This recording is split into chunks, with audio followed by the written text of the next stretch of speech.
The sun hadn't even begun to peek over the horizon when Elena started decorating the living room. It was Leo's 7th birthday, that miracle year, as the doctors had once called it. 7 years ago, Leo had entered the world fighting for every breath, and today, he was a thriving, energetic boy who loved dinosaurs and blueberry pancakes. Elena blew up 40 blue balloons until her lungs ached, her heart swelling with a different kind of pressure. She kept glancing at the bedroom door, waiting for Mark to emerge with that sleepy, proud fatherly grin. But when Mark finally stepped out, he was already knotting his silk tie, his eyes glued to his ringing phone. He didn't look at the balloons. He didn't look at the giant 7 taped to the wall. He just muttered about a massive merger in the city and walked out the door, leaving the scent of expensive cologne and a hollow silence behind. As the day progressed, the silence grew heavier. Elena took Leo to the zoo, bought him the largest ice cream sundae on the menu, and played the role of both parents with a practiced, aching smile. Every time her phone buzzed, she hoped it was a text from Mark, a "happy birthday, champ," or a "running late, save me" cake. Nothing. By 7 p.m., Leo's excitement had wilted into a quiet, observant sadness that no 7-year-old should possess. "Is Dad coming to dinner?" he asked, his voice small. Elena swallowed the lump in her throat and lied. She told him his father was a hero working hard for their future, and that they were going to his favorite Italian restaurant to celebrate anyway. She dressed Leo in his little blazer, wiped a stray tear from her cheek, and drove to Luigi's, praying that Mark was just waiting there with a surprise. The restaurant was glowing with candlelight and the hum of happy conversations.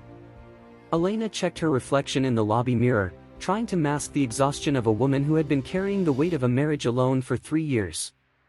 The hostess led them toward a booth in the back, but Elena froze halfway across the dining room. Her world didn't just stop, it shattered. There, in a secluded corner booth, sat Mark. He wasn't wearing his work face. He was laughing, a genuine, deep sound she hadn't heard in months.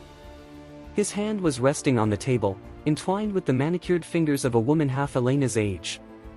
There was no briefcase, no merger documents, only 2 glasses of expensive wine and a plate of oysters. Mark looked up, his laugh dying instantly as his eyes locked onto his son's bright blue birthday blazer. The confrontation wasn't loud. It was worse, it was cold. Elena didn't scream or throw wine. She simply walked to his table, her hand resting firmly on Leo's shoulder. The woman across from Mark looked uncomfortable, tucking a strand of hair behind her ear, but Mark looked terrified, the way a predator looks when it realizes it's been caught in its own trap. "Leo wanted to know if you were working," Elena said, her voice eerily calm, vibrating with a strength she didn't know she had. "I told him you were a hero. I should have told him the truth. I should have told him you were just a man who forgot he already had everything." She didn't wait for his stuttered excuses or the pathetic, "Elena, it's not what it looks like." She turned around and walked out, Leo's small hand gripped tightly in hers. That night, after Leo fell asleep in her bed, Elena sat on the kitchen floor. The house was dark, the blue balloons now looking like deflated dreams. She felt the urge to crumble, to let the betrayal consume her. But as she looked at the photos of Leo on the fridge, from his first day in the NICU to his first day of school, a fire ignited in her chest. She realized that for years, she had been a secondary character in her own life, waiting for Mark's crumbs of affection. She decided, right there on the linoleum floor, that she was done being a victim. She didn't just want a divorce, she wanted her life back. She spent the rest of the night opening a laptop, not to cry over bank statements, but to look up the business license she had let expire years ago when she gave up her catering dreams to support Mark's career. The next year was a grueling marathon. Mark tried to crawl back, offering jewelry and hollow promises, but Elena remained a fortress of ice. She moved into a small, sun-drenched apartment and launched The Birthday Box, a boutique catering service that specialized in making magical moments for children whose parents were overworked or overwhelmed. She poured her pain into flour and sugar, creating cakes that looked like cathedrals and organizing parties that felt like fairy tales.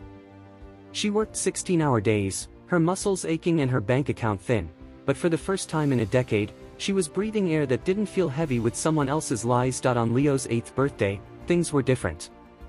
There were no blue balloons in a lonely living room. Instead, Elena hosted a massive celebration at her now thriving storefront. The room was packed with friends, happy clients, and her own parents. Mark had sent a generic gift through a delivery service, a video game he didn't know Leo already owned. As the crowd sang "Happy Birthday," Elena looked at her son. He wasn't scanning the door for a man who wasn't coming. He was looking at her, his eyes full of a deep, quiet pride. He knew his mother wasn't just the person who made his breakfast, she was the person who had built a kingdom out of the ashes of their old life. The story of the woman who was cheated on at a birthday dinner became a local legend, but not because of the scandal. People talked about Elena because she turned a moment of ultimate humiliation into a platform for empowerment. She began hosting workshops for single mothers, teaching them financial literacy and how to reclaim their identities. She didn't teach them how to get over a man, she taught them how to find themselves. The restaurant where Mark had sat with his mistress eventually closed down, but Elena's business expanded into 3 different cities. As the sun set on Leo's 8th birthday, Elena sat on the back porch of her new home, watching her son run through the grass. She realized that Mark's betrayal hadn't been the end of her story, it had been the necessary, painful pruning of a dead branch so that she could finally bloom. She didn't hate Mark anymore, hatred required energy she didn't want to waste. Instead, she felt a profound sense of gratitude for the moment she walked into that restaurant. It was the moment she stopped being a shadow and started being a light. Her message to the world was simple: your worth is not defined by who stays at the table, but by the strength you use to stand up and walk away from one where respect is no longer being served.